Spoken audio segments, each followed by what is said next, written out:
Today on the Soundiron podcast, we are joined by Jonas Friedman. Jonas is a diverse music composer, songwriter, and producer. The dude has been working like 20 years in music, and we have studio technology, we have modern cinematic music, we've got YouTube. He's been working on the CW's hit 1800s Western adventure series called Walker Independence, and I'm really excited to hear about that show. So Jonas, welcome to the podcast. Yeah. Thanks for having me, guys. Let's jump in actually with the CW show. I'm curious about how that came to be. How did you land that gig?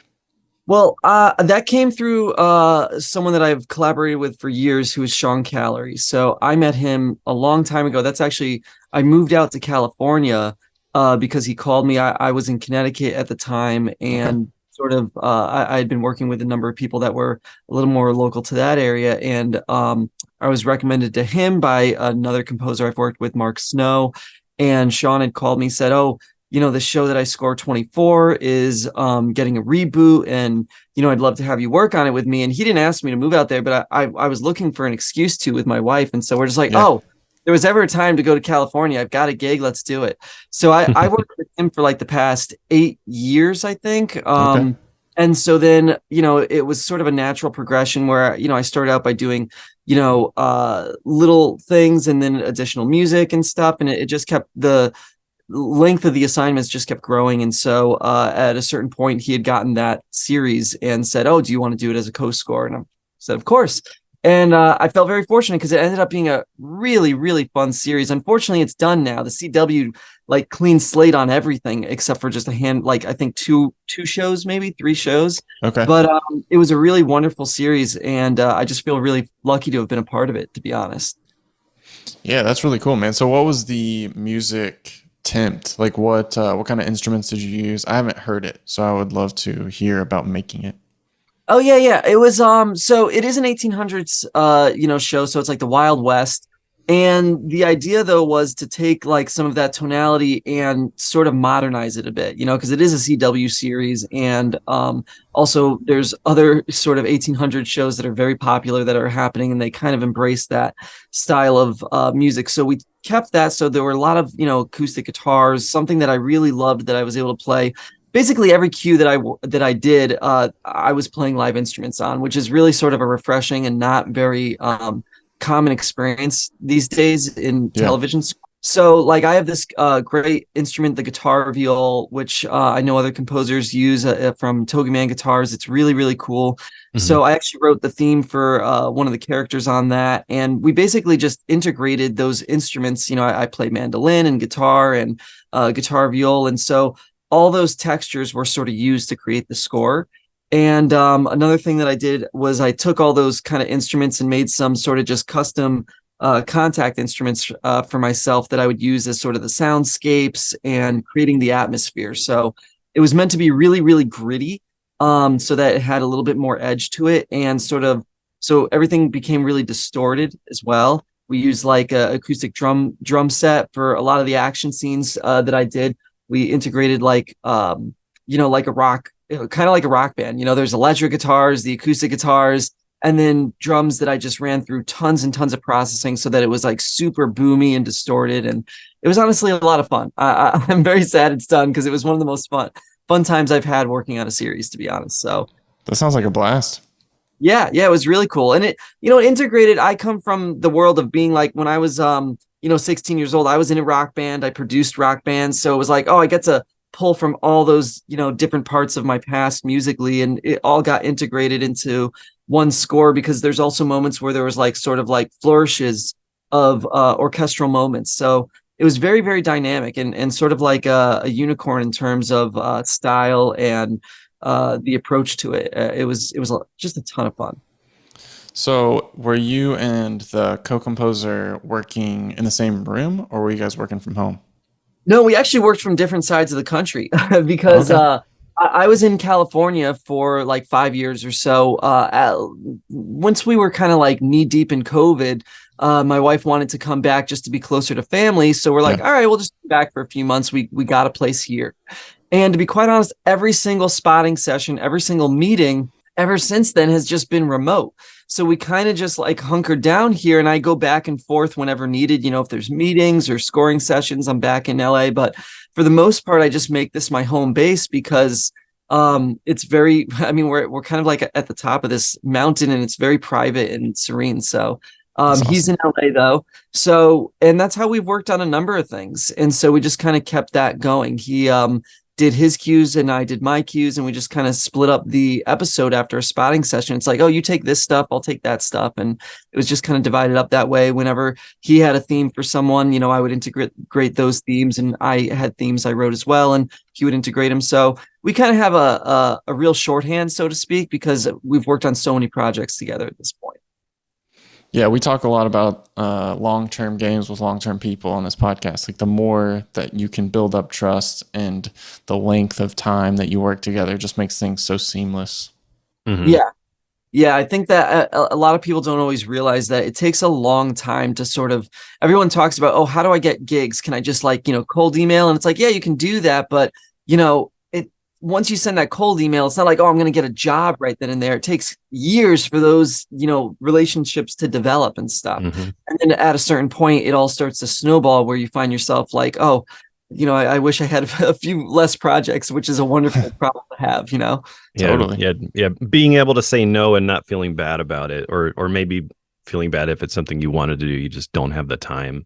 Then it's like, you could have worse problems, I guess. Yeah, there's definitely worse problems. But if you know how to do that, if you know how to say no and not feel bad about it, I will take your master class because just tell them no. And then just hang up. Yeah, I actually had someone call me the other day about co-scoring a project with them, and I'm in the middle of a project right now, and I'm just like, I really don't. It was like one of my first times. I'm like, I think I have to say no. I just don't know if I have enough bandwidth between me and my team. And they were just like, well, and by the end of the conversation, I'm gonna be like co-scoring the project or whatever. Just like, how did that turn around? How did that happen? But what are you gonna do? Yeah. So you said that when you were 16, you were playing in rock bands and stuff. How did you make that transition or get that interest in the composing side of the more like cinematic or that area of composing? What got you interested in that? Well, I always loved film music. I always loved, and sort of at the time that I did the transition, TV music was sort of starting to become a little bit more than just like, a mood or whatever. It was really starting to blossom. So like at the time that I transitioned from that, like I was 16, I was in bands. I started producing bands actually at 16 as well, because I was recording our demos. That's what really got me into all of this. That's awesome. And there were other bands we were touring with or playing with, and they're like, oh my God, who recorded your demo, right? So like by the time I graduated high school, I had like taken over my parents' living room. That was my live room. And I ran a snake into my bedroom, which was the engineering room, right? So when I got out of high school, I just went directly from that into getting my own place so that I could continue recording bands. And I had done that for a number of years. And I think that around 24-ish is when I was like, I don't know if I want to just keep doing this. If you do it enough, and I was lucky enough to, again, be really busy in doing that, it just started to creatively feel very unfulfilling. Like at the time, like I spent a lot of time auto-tuning people. I spent a lot of time re-recording their guitar parts and stuff because editing drums. Oh my God, editing drums. And I had an intern and assistant, and we were all doing, but I'm just like, this was creatively just like, I thought it would be a little bit different. So at the time we were watching Lost, and like every episode, my wife, I would turn to her, I'm just like, oh my God, that music is like so great. And she's just like, well, why don't you try doing that if you're not, being fulfilled by this? And I'm just like, oh, I don't know. I think you got to like go to school. And she's like, well, you could probably do it. I'm like, yeah, I probably could do it. Right. And so I just like, I got very lucky. I started putting that idea together of how am I going to do that? And like 3 months later, a friend of mine who was getting into filmmaking and was trying to find his way into independent filmmaking had been working on a set for a local indie film. And he was telling me about it. And I'm just like, oh, do they have someone doing the score yet? And he's like, I don't know. He gave me their information. I reached out, and I got a, indie feature within like 3 months of that idea. Just like, maybe I should do this, Yeah. So it was really nice like that. And then also people that I knew from producing bands that like I'm always obsessed with this idea ever since I was, young, still is like that. I don't know what I don't know. I'm very much a self-directed learner. So I might not have gone to college, but I've always been really obsessed with absorbing as much knowledge about things as I can so that I'm not missing a key ingredient, so to speak, to get what I want to get done creatively. And so I had somebody that I would bring my mixes to. Mixes were really important to me. I felt, especially with where, rock music and pop music was at the time, that even more important than the song sometimes was how it was presented, the mix of something. That's why I got really into production and production quality. And so I would bring him my mixes to say, like, what can be better about this stuff. And so now this was, maybe 8 years later or something. And I got a call from him saying, like, hey, I just got this Barry Levinson series, which is, an 1800 series called Copper. And he's like, he had done a lot of, period documentaries. And so it was like a perfect fit for him. He's like, I might need some help on this. Do you think that you can help me maybe make some virtual instruments or, take on some Pro Tools assignments and stuff? And I'm just like, oh my God, yeah, like this is the world I'm trying to get into. So I basically went in, and anything I didn't know how to do, like he asked if I knew how to do Pro Tools. I'd never used Pro Tools. I always used Cubase or Nuendo. So I'm just like, yeah, of course I do. And I just, watched YouTube, and a couple days later showed up like, oh yeah, sure, I could do this. And, I didn't fake it necessarily because I'd done the work, but it's like I was maybe 85% there, 90% there, whatever. And just kind of like, nodded along until I got there and stuff. So I just took on whatever I could so that I could be in the room and be a part of it. And that's the guy who, his name's Brian Keenan. He recommended me to Mark Snow, and then Mark Snow recommended me to Sean, and it just was a snowball event like that. Yeah, having that word of mouth is always going to be the thing, especially if you're doing a good job, then it's like, yeah, because everyone's always looking for good help. And especially if it's like someone that they know and trust, then it's like definitely almost a surefire way you're probably going to get the gig, or at least be able to make friends with some other people and in that world. Yeah, it's a much smaller community than I imagined it when I was kind of like thinking about making that transition from producing bands and artists to actually working on scores and stuff. I thought, like, I have no idea where to begin, but once you find someone doing it, you find that, oh, they know this person and that person. And like you said, it's just a matter of, you just have to deliver. It's surprisingly, it's always just really hard. It's that old saying, like, it's hard to find good help. And it really, really is. So if you can be that good help, it makes it much easier to snowball your career, at least in my experience. Yeah. Speaking of good help, you have a great video on your YouTube channel called Want to Be a Composer's Assistant? Don't do this when applying. And I watched it this morning, and really, really solid advice in there. You said you were looking for an assistant. You got over 100 applications, and a lot of them were just blending together into the same application.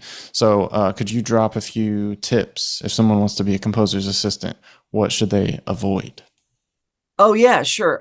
That's actually fun. That's the thing that sort of sparked the whole YouTube channel, Okay. was that I went through that process, and I was kind of, surprised at the applications and where they came from, and how much work people needed. So anyway, the tips for getting that gig as a composer's assistant, as I go through in the video, is I think that number one is to try and make yourself stand out with the skills that you currently bring to the table. So like I think I mentioned that video, something that the first thing people talked about was that, a lot of them were fresh out of college from Berkeley or UCLA or, these great scoring programs, Juilliard. I mean, they certainly had far more education than I could ever imagine having in this stuff.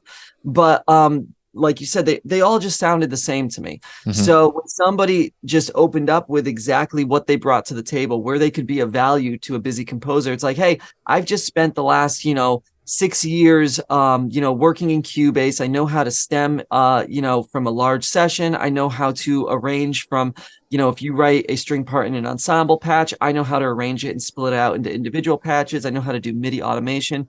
All those things, like, so that you can sort of cut through the noise, is really important, because I don't think that people are focused enough on the fact that there are so many applicants, and they're all sort of saying the same exact thing. Oh, I went to college and I went to this, but I think the only thing, at least for me personally, everybody's different, you know? But for me personally, when I was going through this, I was overwhelmed by that many applications. I had no clue what I was getting into. I thought I'd get like at most 15, you know? I'm not like, so, but that goes to show the demand level that there is.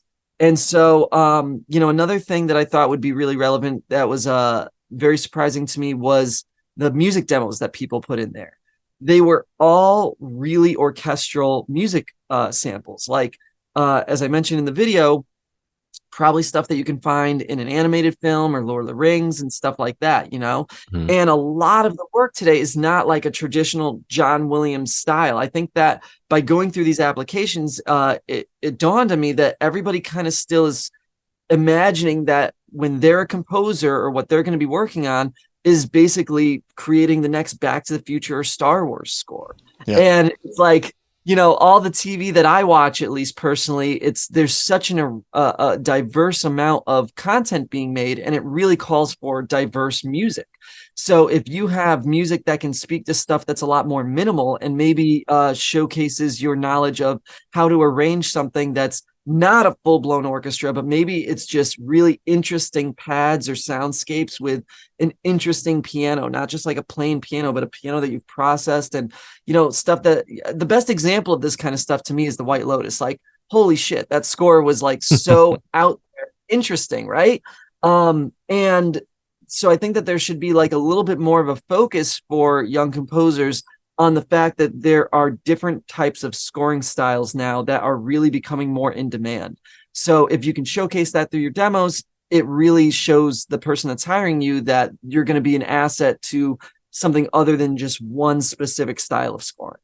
Yeah, I think a lot of people tend to, especially when they first get into orchestral music or film music, that it's kind of like something like Williams is kind of like the pinnacle. But then it's like there's a lot of people who can pull that kind of stuff off, like Gordy Hobb. That guy like can nail it, you know, like if they ever needed a new Star Wars and John Williams couldn't do it, I'm sure, you know, someone like him could. Yeah. But then I think that's because a lot of people do that thing, like going to school and like learning all these certain things. And it kind of maybe like pushes them a little bit more into one direction. Like I really like the fact that you're very into like self-education. And because I did the same thing growing up. You know, I couldn't afford going to school or nothing. So I kind of had to rely on myself to kind of go out there and do the legwork and learn and stuff. I wanted to talk about that a little bit and sort of like how you sort of self-educated yourself into getting into like composing, or like where did you kind of draw inspiration from, and as far as like teaching yourself and like what resources you kind of looked to in the beginning? Yeah. So like, I mean, I started by playing guitar, and I had a guitar teacher, but you know, when I was like 11 years old, but I specifically said like, I have no desire to learn how to read music or how to like, I just want to learn to play these songs, you know, from Third Eye Blind. I was listening to like Third Eye Blind and, you know, Blink-182 and stuff. It's like, I just want to be able to play these songs. Right. Yeah. Or Jimmy's Chicken Shack was another one.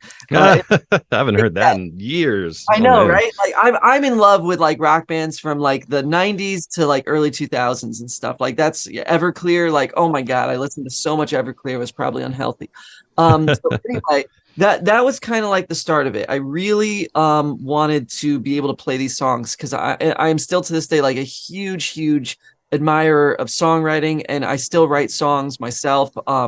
Again, they're just kind of like on this hard drive that nobody knows about and hears or whatever. But, so he taught me how to play chords. He taught me how to play the songs and stuff. And then from there, I kind of developed the ability to start teaching myself these songs by ear, you know? So it became really easy for me at a certain point, to just put on a song that I really liked and just figure out how to play it. Right. And I think that's a common thing for musicians, that once you learn the basics, you then can start doing it by ear. So that was how I learned how to do all, you know, from mixing, when I was producing other bands, and, you know, melodies. I was just doing everything by ear. My input of music was insane. You know, like I grew up basically with my headphones glued to my head. My parents bought me a Walkman when I was very, very young, and I just lived in it, you know? And so because there was, I think, so much music information going in there, it gave me a lot of ideas for music output, especially as I got older and I had more resources to experiment with all those ideas. But then when it came to scoring, I was, taking that knowledge and applying it there. But I definitely didn't know music theory. I didn't know, what a minor third was, or, I didn't know anything about, again, I was doing it all by ear, and I was able to get by pretty well. I was working with Mark Snow on Blue Bloods and the X-Files, and I had worked with Sean on 24 Legacy and stuff. And then I went to work for JunkieXL. And he had brought me in specifically because of how my music was produced. Like, he told me that the production quality was really, top notch, and that he wanted someone on his team that can work with the other people on their team to sort of hone in production quality. That was equally important to him. So we kind of hit it off right away from that. And it was working on that. I started getting assignments on very sort of sound design-esque cues, because I was into creating my own instruments and, approaching scoring from a production quality standpoint and that sort of obscure sound standpoint. But the films that I started working on with him, which was like Alita Battle Angel and More Legends, obviously these are big Hollywood films, and they called for that big orchestra. So he, I think it was like after my first like 2 weeks there, he's like, "Hey, you're doing great. Get this book on music theory," because you're going to need to start writing for the orchestra in like about a week or two. Oh, And, wow. like, and you can do it. Like, you can do it, but you need to tighten up, and then ask this amazing guy, Antonio, who was working with him at the time, who's like just unbelievable. And he's like, ask him with any questions, ask me with any questions, but you got to tighten this up. So when I bought the book, I read it as quickly as possible. I got like, I downloaded apps with flashcards about music theory, these kind of things, which, listen, you don't need to be a master music theory expert to write on these films at all. You just need to be able to communicate and, I guess, get your ideas across and know how things connect harmonically. So I was able to get that. And throughout the course of those films and stuff, I started taking on cues, and as we're all reviewing them together as a team, it became obvious that it's like, oh, this is working. This like input of this information, like these cues are getting improved, people are happy with them. And I think the other thing was that because I was on that team and everybody there did go to school for music, they all had a proper education, especially Antonio, who's just like mind-blowingly amazing at that stuff. My approach is always to ask questions. I kind of have like I don't have an ego about anything, so to speak. Like, I don't care if it looks like I don't know something. I just want to know how to know, I'm always looking for what do I not know how to do. So I might have annoyed people a little bit, but I would, anytime I'm doing stuff, I'm writing, I would just go into Antonio's room like, "Hey, let me ask you a question." He's just so generous with information. And the nice part about that team was that, he was a little bit less experienced at the time with production on things, and production quality and how to do things. So it was kind of like we were just sharing information. That's how that whole unit was put together. So it was a huge educational experience for me, where I left there really feeling confident about writing for the orchestra and writing on these big projects. And then since then, I had several projects that ended up, having live scoring sessions again. And it was like, oh, this is no problem now. I can do it. So I think being on that team specifically in regards to scoring with the orchestra and having that knowledge, that was really, really crucial to me. And then the other stuff, it's just, having these mentors that sort of course correct you as you're working, Mark did that for me. Sean did that for me.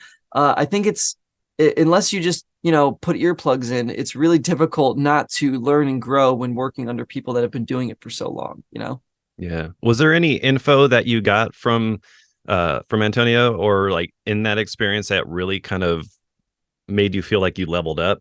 Like any sort of like maybe one or two pieces of advice regarding, composing or arranging orchestral music that kind of like, oh, like really sort of opened things up for you? That's a really good question. It's been years now since that, so it's hard to specify something specifically. I have two moments that do stick out. I don't know how directly this answers the question, but I remember there was a scene that I was doing where I was building this sort of motif and this sort of vibe musically that was really kind of interesting, and it was pacing along. But then the picture changes to this much more dramatic moment, and I'm continuously building this. And it was such a friggin' simple thing. And I bring him in. I'm like, hey, we're going over the cues tomorrow. What do you think of this cue? Right. And he's just like, oh, I love it. I think it's great. But can I make one suggestion? It's like, of course, So he's just like, at this more dramatic moment, she jumps off this and is hanging from the, or he's like, just put the basses right here. You just like, just move this right here. And it keeps the motif going in that upper register. And it was such a small thing, but it was just like, whoa, it made such a big difference to that moment, And that's where I started to kind of, explore around the cabin harmonically with the basses and making things have that sort of dramatic effect like that he was able to accomplish with that. And then, there was another time that I was just really proud of because through these sort of notes and these sort of little, tidbits that I collected, there was a cue that we all reviewed one day. And, Tom turns to Antonio and was like, you helped him with that. Right. And Antonio was like, nope, that was all him. And that was like the best compliment I could have gotten, that Antonio was like, instrumental in the cue when he wasn't, because he was so, he was so helpful leading up to that point. But I felt like, oh, I can handle these on my own now. So, it's like being in an incubator that you're just kind of learning and growing from. And it's a really interesting experience, to say the least. What book was it? I don't remember the name of it now. It's somewhere downstairs. It's like super thick and it's got the most basic tonal harmony or something like that. Okay. But it's like a music theory textbook. Yeah, music theory textbook. And, again, that and the flashcards, I called my brother-in-law, who was a music teacher at the time. And I'm just like, hey, how am I doing? Does this make sense what I'm saying and doing? And it's like, yeah, it's just a matter of repetition to me. I believe, and this might be, something that is, silly, but I believe that with enough time and desire that I can learn anything I want to. I just need enough time to invest in it and enough desire to invest that time. And so with this, I was hyper motivated, Oh yeah. Yeah. Did you ever get into reading notation? No, that I didn't get into, and I don't think I ever will, because I don't know. It doesn't affect my writing per se. I just, my MIDI is like super clean now. When I send that off to the orchestrators, like there's really little communication error there. Like the way that the MIDI is, programmed into the sequencer and stuff, my intention musically is very, very clear. And then they, take that, send it to the copyist. And I don't really, listen, I could be wrong. I haven't seen a need to learn that though yet, but you just never know. I haven't made the connection yet where that's going to, by being able to read or write it, that it's going to help me when creating it. And that's really what my focus is. I'm 100% focused on just the output of what I'm able to create. Yeah, no, I 100% agree, because it's one of those things I've always kind of felt like, I remember taking some music classes in high school and it was like for like steel band, but guitar band or something. Yeah. And I remember they would teach us that. And I was always just like, I never had an interest. Like I was like, yeah, I want to play guitar and learn Metallica. But I was like, I don't really care about, putting dots on lines. And it's always been one of those things that I feel like, shouldn't I? Or like I would attempt it. And there's this app kind of reminded me of what you were saying about the flashcards, where it would like show a thing and you'd have to like the note, and you have to put what note it is or whatever, and just kind of like, all right, next. So it's kind of like a little game. But yeah, like staying consistent with that when it's like I don't really use that in my daily, like when I, write music, I'm not really thinking like, oh, all of that. But quarter note. Yeah, it's more like that, like the music theory side of things, like note values and, basic music theory, stuff like that, like knowing what, how to get a spacey sound, or, what kind of, key or scale would work for that, things that help me just being able to like have the idea and like lay it down. Exactly. Yeah, that's what I'm always kind of looking for, is that sort of practical knowledge and stuff. But also when when I was growing up and there were options for those sort of music classes and stuff, I don't know about you, but I always felt that, I think it's changing now, especially with artists like Hans Zimmer, who treat like score music like being a rock star, and they're selling out stadiums and stuff like that. But when I was going to school, the idea of learning to read and write, it just felt very boring. I don't want, and I was over here playing in rock bands, and you just want to have fun. That's the point of music when you're really, really young. And, hopefully still the point of music as you get older, like I still have so much fun writing it. And so if there's something that just seems like it's like, if it's not going to help me write better music, it's just part of that sort of like, I don't know, tradition and stuff of being able to it just never really interested me. Yeah. Yeah. No, I feel you because like I was never a fan of school to begin with. Right. So when I'm like taking something that's an interest and now trying to like make it feel like I have to go to school, like it's this have to thing. Because, when you're young and you're jamming along to Everclear and, whoever else, it's like it's just the fun thing of doing it. It's like Right. there's no like nothing in the way. I think like as you get older, like if your interest continues to grow, and then it's like for me, like I would try to teach myself music theory just because I felt like it would help me be able to kind of understand what I'm doing, because it's like once you kind of like can do it and you're like, oh, this is cool, and then it's like, how do I get better? So it's Right. like, so then it became an interest, which made me actually want to do it and like teach myself that, because it's like it's one of those things like, yeah, if I'm not into it, more than likely I'm probably not going to do it. So Exactly. And I think you said it the best way, where it's like it helped me understand what I was already doing. Like, yeah. not like I didn't know how to write music. I obviously got to the point where I was on these great teams and I was writing on these great projects, but I didn't actually know why what I was doing was working or didn't work. And so the biggest thing it really helped me to do was to work faster.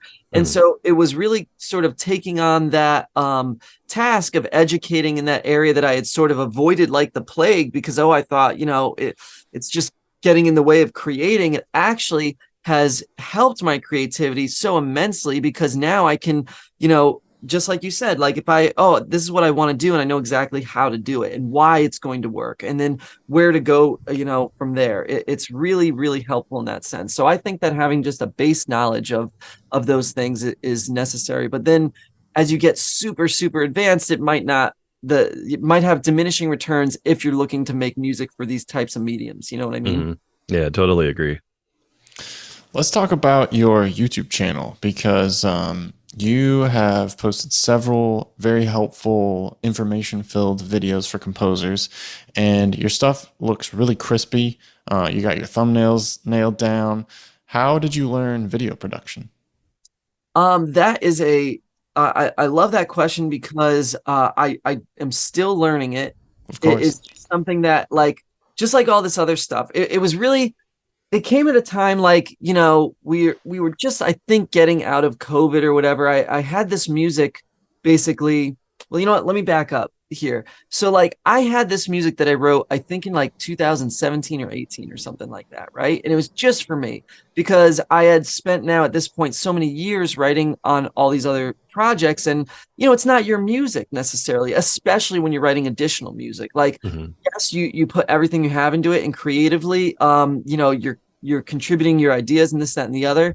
But I had missed, songwriting and writing my own music. So I thought, I'm going to just write some music for myself and see if I, still can do that. But now with this new interest in, score type music. So I did that. And I had a piece that I really, really enjoyed that, I felt very connected to personally. And so then I had this idea years after writing that, where it was like, you know, I felt like just creatively, I wanted to fool around with something. And I'm like, I think I'm going to try and put together like a music video for this, just again, I don't like to share these things. I hadn't even put this music out there. These are just things for me to do personally, because I'm very, like, to be quite honest, I'm very insecure about putting things out there like that. So I decided to create this music video, and I went and did it for the piece of music. And in creating that, in order to sort of do what I wanted to do, I had to sort of learn about video production and lighting and stuff. And I was excited to do so, because I had spent so many years just sort of head down in the studio grinding, that I felt like I wasn't tinkering, and I wasn't like learning something new creatively. So this was the perfect opportunity to do that. I had a friend, Mike, who was in the area that had been experimenting with video and stuff. And I'm just like, hey, you want to come and just have fun and hang out, and we can try and like do this together. And it reminded me of being, 16 and as a kid doing that kind of stuff. Yeah. So we did that. I made that music video. We experimented with all this different lighting stuff. I read about all the different types of lighting, from like Rembrandt lighting and, split lighting, and how, you can create contrast. If this part of your face is lit up, then make the background here dark, and all these really interesting things. And as I started getting into it, I just kind of like I did with music when I was young. I just kept going down the rabbit hole. I'm like, this is so much fun, you know. Yeah. My ADD was really showing at the time, so I was really getting into it. And then what happened was I put out that ad for the assistant, and I had all these applications come in, and I'm like, I think that we need to have. I think that there's something missing. I think that if school is the right choice for you, then that's awesome. And I think that there's a lot of value for people from a traditional education system. Just because it wasn't for me doesn't mean it's not for someone else. But I felt like there is something missing here from the real world of doing these projects and what these people are graduating and expecting to be able to do. So that's where I'm like, maybe I should like make a video about this and like put it out there. And so I just made this music video. I'm like, I had all this equipment that I got for this. I'm like, maybe we should just start a couple YouTube videos and start doing that. And it just kind of kept spiraling from there. I really like video production. I think I'm going to just keep sort of experimenting with that in relation to composing, because I think it's really, really interesting. And, it gives you freedom to create your own sort of landscape to put your music to. Mm-hmm. So yeah, it's a very sort of, I guess it started as like a hobby like that, and now it's kind of found its way into my YouTube channel and all that stuff. That's awesome. Yeah, because when I first showed Nathan your video, I was like, hey, I don't know who this guy is. He just kind of like bursted out on YouTube with a video, and like I was really impressed with the production quality and everything, and especially because I think it was like the first actual video that or not the first I guess like YouTube sort of education like education style. Yeah, not music video stuff. And I was wondering, it would be cool for anyone who's who's listening and maybe interested in doing that stuff, a little bit about the gear that you use. It'd be cool, because I know I kind of asked you a little bit about it on Facebook when I first hit you up, because I was like, hey, I want to talk to this guy.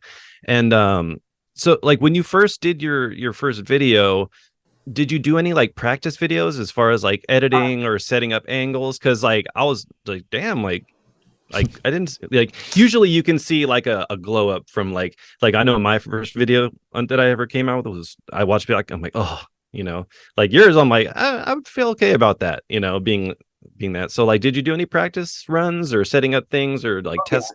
Yeah, I wish Mike was here, because he helped me get the setup and stuff. I knew what I wanted, but in order to achieve it, I mean, you're not going to get like, a hole in one on your first take, especially if you've never recorded anything on video before. So I'm really flattered by this, by the way, because we spent an insane amount of time getting things to look the way they did. And it's because I feel that whatever you put out there, just personally, like, it's like, I mean, yes, it's an educational thing. Someone said, just use your phone, just, that's what everybody does. Just do that. But it's like, yeah, but I think that when you put stuff out there, it's like, there's a interpretation of it, and even though it's not my work as an artist, as a writer, it's like I'm still a music artist. Like, that's who I am. And so I felt like I wanted whatever I did to reflect who I was individually, But we spent a lot of time on that. And God, if I could show, I'll like send you bloopers or something maybe, because I mean, we've got shit where my face is like freaking green, And it's like me right now, actually. Yeah, like the white balance is totally off, and the freaking slider cameras like falls off the thing. And I can't talk for the life of me. Like, I'm doing my best on this call with you guys, but like when I'm just like free, I have the tendency to ramble, as you've probably noticed and stuff, and talk a lot. So in my first videos, I'm just like, I gotta learn to get to the point a little faster. And so there was definitely a lot of practice. And I would say, if we would have put it all together, all the days that we did it, it would probably lead up to like, if I worked like 2 months straight, wow. which is not what I did, because I work on all these projects, and this was literally, I call it free time, but free time for me is like between the hours of like 11 and 11 p.m. and 2 a.m. or things like that. That's when I do personal projects. So, yeah, there was a lot of stuff that went into it, but it was at the end of each day, we're just like, oh my God, it's definitely getting better. And it was really, really exciting to see. And now we have a setup that I think is really cool. I still see things or think of things that I'm just like, ooh, we should change this, that, or the other, and we're going to. But I think it's going to be that's part of the fun for me, actually. Like, it's not just that I'm trying, I am, it came from trying to help people, but the way that I'm having fun doing it is by getting the video to look the way that it does, and just experiment with that stuff. I find it really, really fun and really, really interesting. So yeah, when you asked about the gear, you're talking about like the camera gear and stuff. Yeah, like the camera, maybe any particular lenses you like to use, the type of lighting. I think I saw you with some aperture lights. Yep, I've got two aperture lights. So I've got, I think, a 300D as my key light, and then I think I'm using a 120D as my hair light. And they both have those aperture. See, this is how much of a novice I am at this stuff. It spreads the light out. It's like my brain. I'm just having like a brain fart right now. Oh, it's like those like a softbox. Yeah, it's like That's those. it. It's like a sheet. It's like a sheet with like little squares, right? So it kind of Softbox. diffuses it a little bit. I also have to say, like, I get, just like I did with Antonio in the studio, right? Like, I get help from people. Like, I shamelessly like call people. Like, I've got a friend who is out in Arizona, and he does like film production professionally, right? And so I'm just like, dude, what do I need to get? And he was like my gear guide. He was my Obi-Wan Kenobi gear man. So he told me him and his brother, who I grew up with. So we've been friends since like middle school. And he was like, these are the things you want to get this result or that result and stuff. And he was really, really helpful and instrumental in that. So, so I've got the aperture 300D, 120D is the hair light. And then I think behind me too, at this point, I've got two aperture sort of tube lights. Oh, yeah. So one of them is like, that's what's creating the orange glow back there. You can't really see it on this stuff, but when it goes through the setup with the way that the the aperture and the settings are on the camera, you can really notice it. And then I've got another actually blue aperture tube light that's behind me here, creating sort of the blue thing.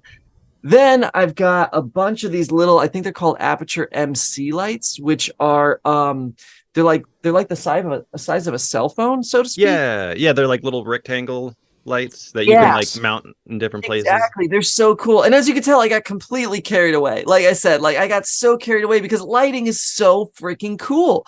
Like I got really excited the same way I do about music and learning music. So and then the camera that I use, I have a Sony A7 III, which is my my A cam, as I call it, and that has probably a really over the top lens on it.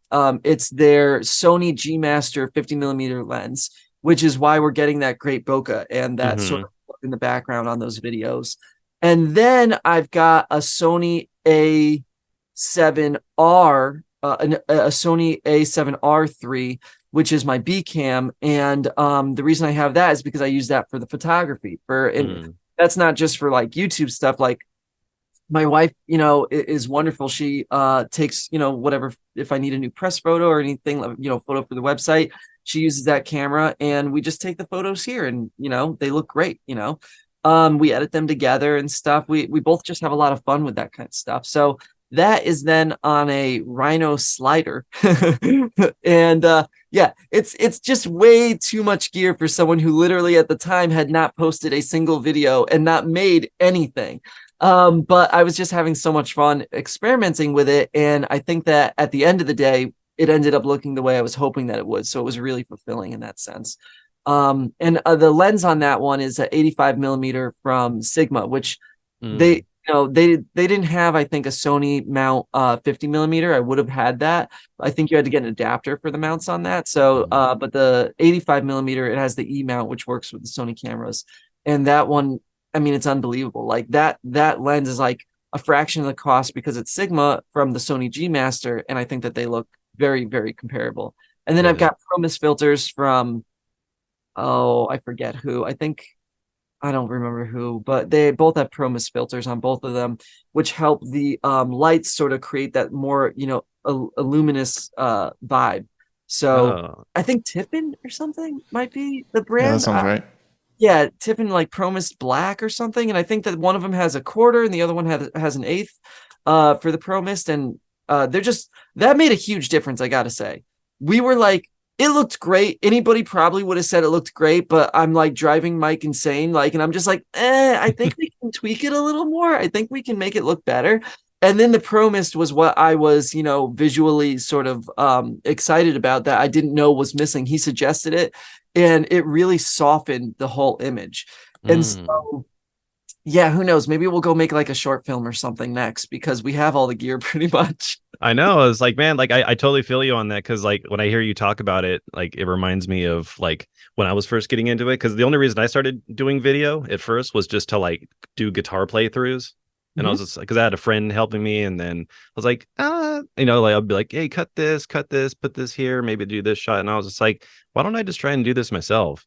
And it's just like, I think if you're one of those kinds of people that really get into, let's say, an instrument or something, you just have that kind of learning drive to getting into one thing and then you get into something else. I think it's very easy for that to carry over, and especially with how you're so into production, and it seems like even at a young age, like now you're doing a studio in your parents' house.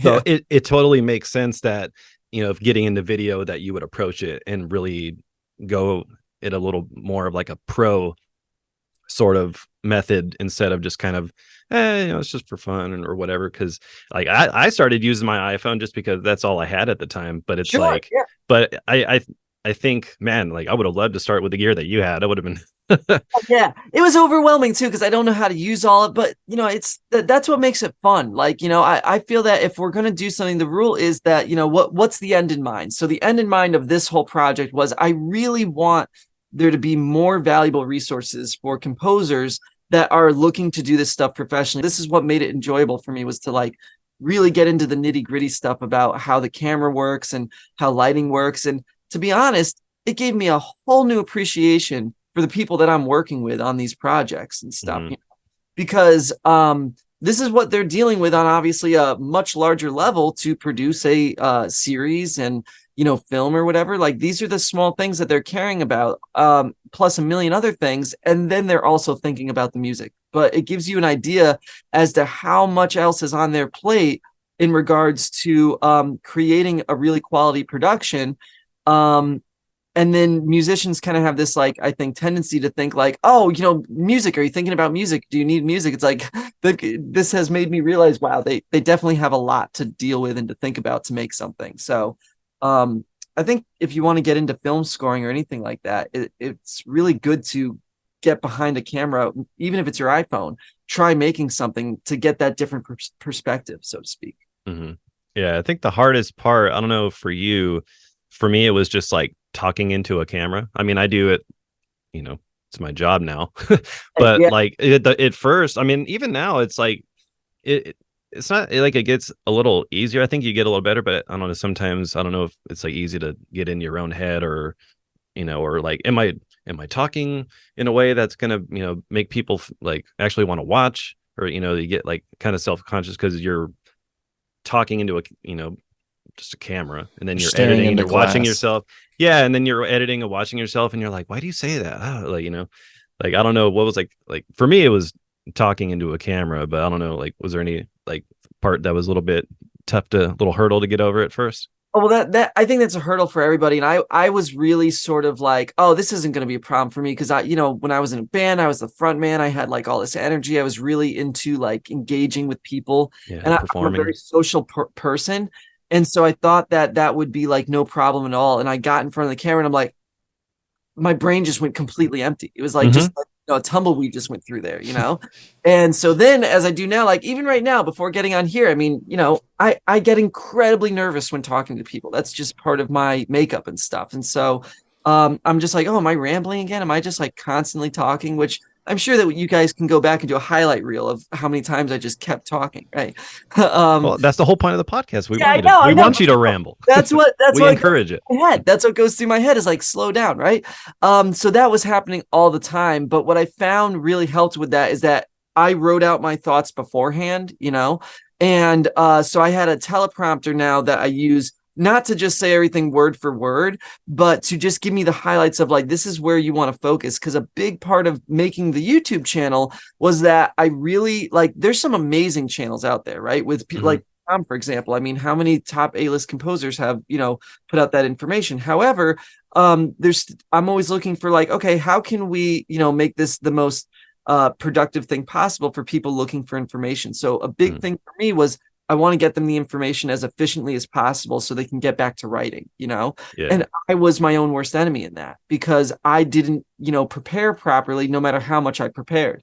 So having the teleprompter there helped me to stay focused in that regard so that I was on point, giving them the information they came to get. And then, they can take that and start applying it, or they can go on to the next video and continue learning information.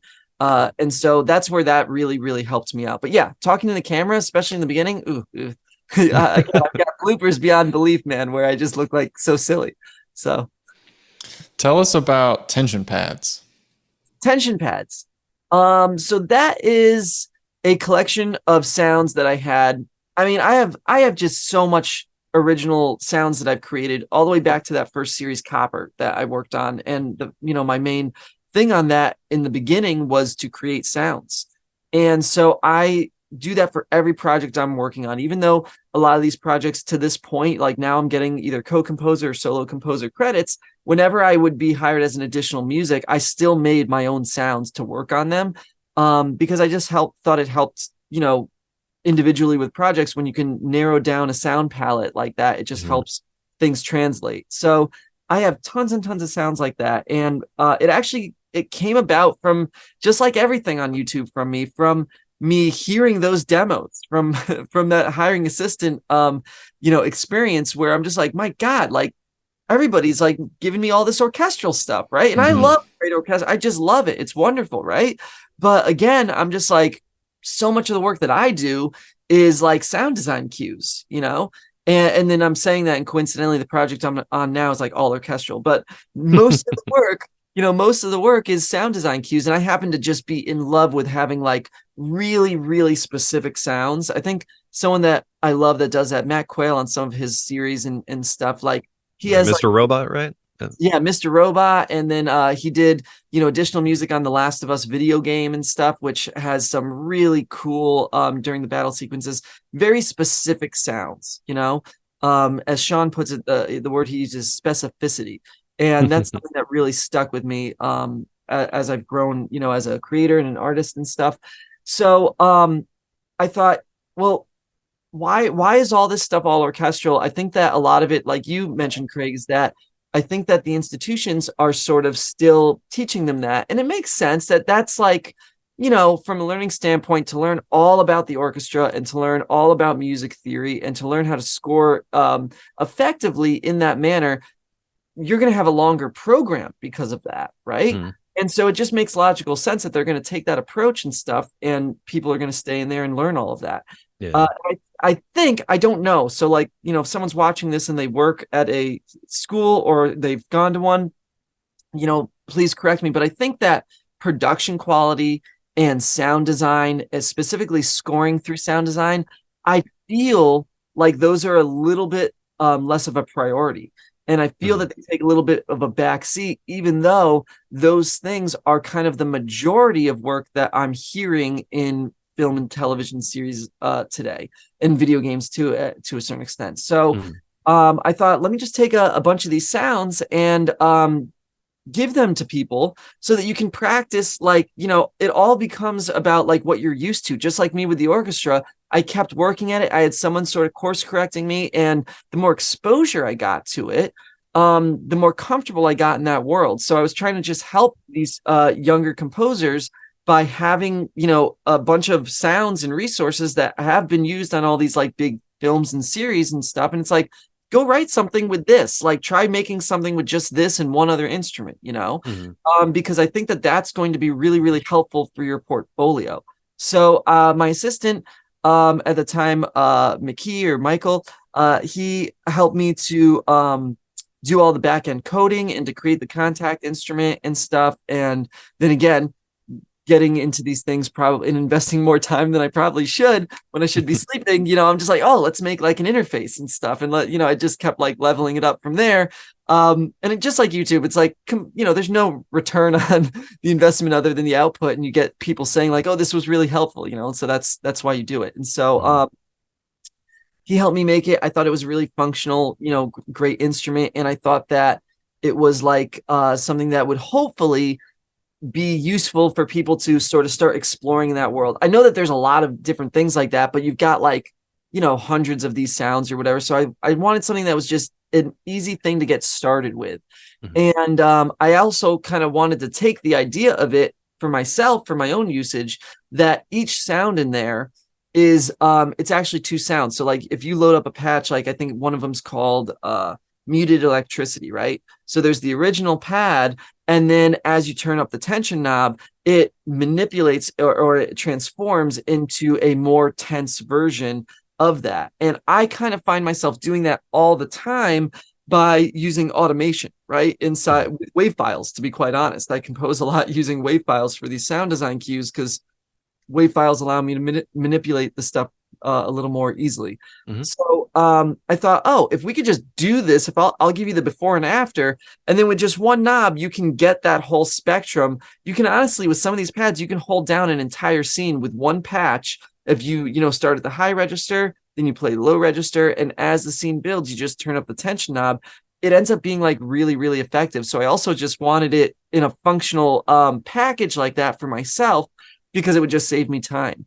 So I was really happy. We had like a lot of people download, a lot more than I anticipated and stuff.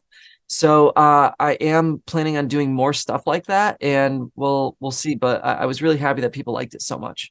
Yeah. Yeah, it's awesome. I remember checking out some of the sounds. I think I actually downloaded it and was playing around with it. It's really cool. I mean, because like the cool thing about, even though it's like you're taking time to, build a free contact instrument, it's like you're also developing another skill, like just out of the want to do it. And have you used any of that knowledge on any gigs as far as making custom contact instruments for other composers or anything like that? Or yeah, that's how I got into all this. Like that first series Copper, right? I mean, it was nothing like what Tension Pad is, which has knobs and whole user interface. But I would just create original sounds as like a wave file, and I would just plop those into Contact. If it was a sound that I wanted to have where I don't want it manipulated across the keyboard, so to speak, by stretching it, then, I would record instruments with each individual note. And then I would do that in the back end, but it was just that simple. It was just that little thin, like, instrument in the Contact player or whatever. It wasn't like a whole interface, but it was usable for them. And so that's actually how I started. I did that for Copper on the first season and stuff, and then I started actually writing cues using those instruments, and that was a great way I found to get in the room with composers that knew more than me and to build trust and to build relationships. And I did that with Mark Snow too. The first thing I did for him was build him a bunch of instruments. I made him some zebra patches, and I gave him some custom Contact instruments. And I think it's a great way because composers are always looking for new sounds, interesting sounds, especially if they're sounds nobody else has, right? That you're really special because you can use them on a show, and then it just adds to stuff creatively. So I've done so much of that, and it's been a really, really great way to sort of like create an introduction, build relationships, and I think it's a really important skill to have today, especially. I think that if you know how to write your own music, you should also know how to write your own, create your own sounds personally. I was curious as to what you're working on currently. I thought I saw on your website something about you're working on a video game, but you just haven't announced it yet. Yeah, it's I don't think I'm I mean, they haven't secret. Video games are, I mean, very top secret. Like a movie, you might get like, oh, here's this movie coming out, but it's like not coming, it's coming out next year, something like that. But there's like no announcements about this game or anything, so I can't like talk too much about it, but it is a really exciting game. I'm a huge nerd, so I'm a major, gamer, which is why I was really, really happy to be part of this, because it's a really, really interesting game that, the combat system and the strategy part of it it's different to anything I've ever played. And also it is musically creating opportunities for stuff that's really, really a lot of fun to do. One thing I will say is like so few projects I do, you get to use woodwinds in. I think people feel that they're like old fashioned or this, that, or the other. So this score has tons of woodwinds, and it's really a lot of fun. The team is great. And I'm learning about the way that when writing for a game, how basically it's an interactive experience rather than a linear experience. And it's been a really, really interesting thing regarding how the music has to be structured so that it can take on different segments of the game as the player naturally, gets to those segments. It's unlike anything I've ever done in that regard before. So it's really kind of cool. And I'm excited to be able to talk more about it when they announce stuff. Yeah. So is this your first game that you've? Yeah. Oh, awesome. Yeah, That's I've cool. never scored a game before, but God knows I have played more than my fair share of games. Like back to, I mean, all the way back to like classics like Final Fantasy VII. I've probably played like at least like 7 or 8 times all the way Oh through. yeah, same. Yeah, I haven't beat the remake, the part 1 remake. I started playing and then I kept dying and then I just like stopped playing. I was like, but yeah. I actually have a weird thing with the remake. I have a PS4 that I tried playing it on, and I'm enjoying it immensely. But my PS4 like is not enjoying the game. It gets like really, really loud, and Oh like really? and starts going, and I'm like, this is my PS4 telling me to buy a PS5 and just play the game on there.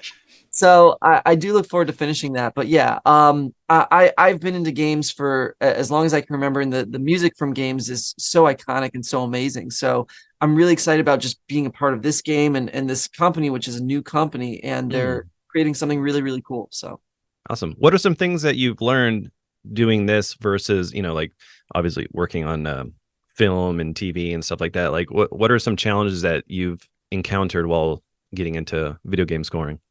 that's a really good question. I mean, right now, like for example, one of the things that has been a really interesting conversation and honestly a really interesting process has been the combat system of this game. Every game, I think, has, for lack of a better term, like a different combat system. You might have similarities between stuff, but this game especially, I feel, has a unique combat system. And the way that the music is integrated into the combat system so that people can reach different points at different times and that the music responds to that, and also so that different players can do different things at different times and the music responds to what players doing what is kind of an interesting conversation that we're having. And it's requiring lots of different versions of a single combat piece so that the audio team can sort of like have the music respond as the players interacting with what is happening. So I think that's the main difference between everything, is that music to me is like a part of, in a film or a TV series, you're part of telling that story and you're part of what is getting a response out of the person experiencing that, right? So the film or the series, in my view, is in control of that response to a degree. They're presenting the scene and someone is emotionally responding to that. The way that this game, while someone is playing it, the gamer is in control of the response. So what they choose to do is going to trigger the music that is going to happen. So it's like kind of taking the process and turning it on its head. And so from a compositional standpoint, then you have to be really, really thoughtful about how you're creating the building blocks of the score, rather than just trying to say, oh, I'm playing off of this character's intention, I'm playing off of the story arc, and I'm going for the, this is the emotion that we're getting out of it. And the game has all of that too, because it's a very, there's an amazing story that goes with the game. And so that's another fun thing, is that we're thinking about not just, okay, well, how is the player triggering this experience? What is happening that to the players so that the music is going to respond to that? But then in terms of the entire moment of the game, we also are having lots of conversations about like, well, where are we in the story of the game? So is this theme supposed to be playing here? Is that theme supposed to be playing here? And where are we in the, story arc of the game and stuff? So if we're at, where theme A is, basically supposed to be playing, but it's like, all right, so theme A is what we're going to be using for this moment. However, the player is, and I know this might be confusing because I'm trying to use as vague a terms as possible due to, the information that's out there. But the player is doing X. And so we have to have theme A arranged and being presented in a certain fashion that responds to the action of the player, if that makes sense. Yeah. So it's a lot more technical in that regard. And for me, again, being a super nerd is like having a blast with that. It is so much fun because as all the pieces start getting put together, something that seemed like really, really kind of like uncomfortable and strange at first, now it's kind of like you've been, sitting in it for a while, and I feel much more comfortable in it. And so we're now starting to watch playback of the game and all these elements coming together, and it's really, really exciting. So it's just a different approach, but you still need the fundamental building blocks that you have from composing for film and TV, where you need to be considerate of the experience you're trying to build, the aesthetic of the environments and the world that's being built musically, and then also, if the game calls for it, the storytelling aspect of it, which I feel very fortunate. This game has such a big storytelling aspect to it, where we get to integrate so many cool themes and stuff like that. So it's really, really exciting. I feel very, very lucky, especially with everything happening now in film and television, where I'm able to stay busy on such an exciting project. Yeah, it sounds awesome. Looking forward to hearing it. Looking forward to playing it. All right, I just have a few rapid fire questions, and then we will close this thing out. The first one is a best recent purchase under $100. Oh, you're asking the wrong guy. I'm either incredibly frugal or, as you could tell by my camera gear, very overexcited. Go overboard, yeah. This can be software. This can be hardware. It doesn't have to be music related. Could be a movie ticket. A new electric toothbrush. It's pretty awesome. Oh, you know what was really cool? I think this was under $100. I did get these things called Soundstones. These are cool. They I use them on guitars and stringed instruments, and they have magnets. So with the steel string guitars and stuff, they create a resonance, and you can make really, really cool pads out of them. They've been really, really effective like that. And I think that purchase, I'm pretty confident that was definitely under $100. I got 2 of them, so I can make stuff that sounds really gnarly. So yeah, Are they similar to an EBO or? Yeah, exactly. That's exactly what they're like. But the way that they are shaped and stuff, you can kind of experiment in a different way. And I'm just bottom of the desk here when I go there. That was really, really cool. I've actually been making like some new virtual instruments with them, using my acoustic guitar and electric guitar. And so yeah, that was definitely a good purchase under $100. I did it. Nice. I've actually been wanting to get an EBO, so might have to check that one out. Well, I have an EBO, but I want a Soundstone now, so I'll have to check it out. Like I got on social media and the algorithm was just like, ooh, fresh meat, Yeah. Like they got you. They were instantly able to tell that I was into music and all this stuff. So like I just started getting bombarded with stuff, and that was one of them. And I'm like, oh, this is really cool. I don't mind it having all my information. It's giving me good advertisements. Right. That's hilarious. All right, the next question is favorite YouTube channel or podcast or TV show at the moment. Just something you've been enjoying. Oh my God. Well, TV show's easy, but it's not like, right now I'm watching Seinfeld and I enjoy that immensely. So it's a wonderful show. Yeah. My wife and I are really into sitcoms. So like if we're relaxing together, we're going to just, put on one of those like probably 90s sitcoms, and Seinfeld I don't go wrong with. Have you watched Curb Your Enthusiasm yet? Oh my God, of course. I see Curb all the time. I don't know if it's true. People tell me oftentimes that I remind them of Larry David, not on purpose, but I do sort of like things that inadvertently get me into trouble, as I'm sure happened. Like I bet there's many moments in this podcast where we can just like freeze frame and play the Curb Your Enthusiasm music. I don't know why people say that, but I love that show. And I watch that quite frequently. So I'm excited there's a new season that's going to be made. So I hope it just keeps going on and on and on. Yeah. Okay, awesome. My last question for you is, what goals do you see yourself achieving in the next few years? What is next for Jonas? Ooh, I mean, like I said, I've been very fortunate to this point, and I just want to keep building off of that. I'd like to be able to I've really been enjoying this YouTube thing. It was an unexpected thing that came up, and people, I think, are responding really well to it. And so I'd like to continue growing that, and I'd like to continue growing these resources for people. And so I definitely see there's a lot of plans in store for how we can do that. And so I'd like to keep doing that. And then for myself as an artist, I just want to keep on, like I said, this game I'm on is just wonderful. There's another interesting project that it looks like will happen in the fall, which is going to be wonderful. And if I can just keep on working on projects with people that I enjoy working on, with them on, then I mean that's kind of what it's all about, Yeah. If I can do that while sort of maintaining the ability to somehow film it all and use it as an educational resource for people, then that's really cool. I just have to keep expanding my team to do that, but yeah, sort of more in the same, but just on new things, new interesting projects. I would like to be able to find time to create some more of my own compositions as I do. Like that's something that always keeps getting pushed to the side. Because again, I'm fortunate to be in the position of having these cool projects, but Mhm. I would like to force myself to block out like, a month or two to just write some of my own music and be able to continue doing that. But yeah, it's been a really fun time with all these things. Living the dream. Love it, man. Living the dream.